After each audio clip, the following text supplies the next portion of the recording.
ଉଠିଲା କୋକେଇ ପଡ଼ୁଛି ଗୋବର ପାଣି। ଶେଷ ନିଦ୍ରାରେ ମହାନାୟକ। ଆଜି ଯେମିତି ସ୍ତବ୍ଧ ପାଲଟି ଯାଇଛି ସବୁକିଛି। ସତେ ଯେମିତି ସବୁକିଛି ସରିକି ଯାଇଛି।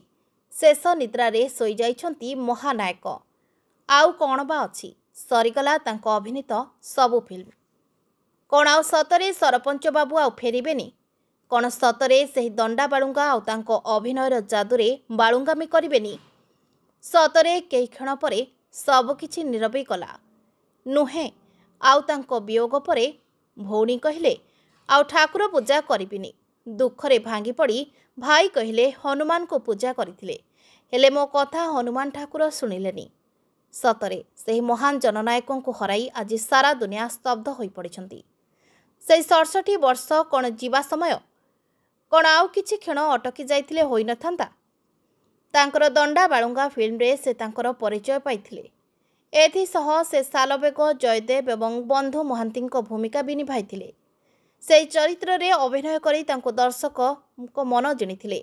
ଓଡ଼ିଆ ସିନେମାର ସେ ଏକମାତ୍ର ନାୟକ ଯେ କିମ୍ବଦନ୍ତୀ ଆଧାରିତ ଫିଲ୍ମ କରିପାରିଥିଲେ। ହେଲେ ଆଉ ନାହାନ୍ତି ସେହି ମହାନ କଳାକାର।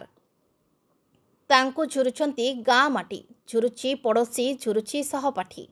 ଏବେ ଅନ୍ତିମ ଦର୍ଶନ ପାଇଁ ବହୁ ବିଶିଷ୍ଟ ବ୍ୟକ୍ତିଙ୍କ ସହ ଓଲିଉଡ୍ ସହ ଜଡ଼ିତ ବ୍ୟକ୍ତିବିଶେଷମାନେ ପହଞ୍ଚିଥିବା ବେଳେ ଏଠାରୁ ଶେଷ ଦର୍ଶନ ପରେ ସତ୍ୟନଗର ମଶାଣିରେ ତାଙ୍କର ଶେଷକୃତ୍ୟ ସମ୍ପନ୍ନ ହେବ।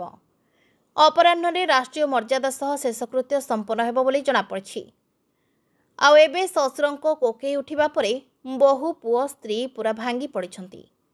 ଏଠାରେ କହି ରଖୁଛୁ ଯେ ସେ କେବେ ବି ଫିଲ୍ମ ଦୁନିଆରେ ପାଦ ରଖିବାକୁ ପସନ୍ଦ କରିନଥିଲେ, କାରଣ ସେହି ସମୟରେ ଫିଲ୍ମ ଏତେ ଚାଲୁନଥିଲା।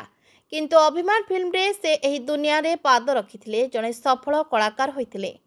1977ରେ ଅଭିମାନ ଓ 2 ବର୍ଷ ପରେ 1979ରେ ପତି ପତ୍ନୀରେ ଅଭିମାନ କରିବା ପରେ ସେ ଆଉ ପଛକୁ ଚାହିଁ ନଥିଲେ। Bureau report, Odisha digital.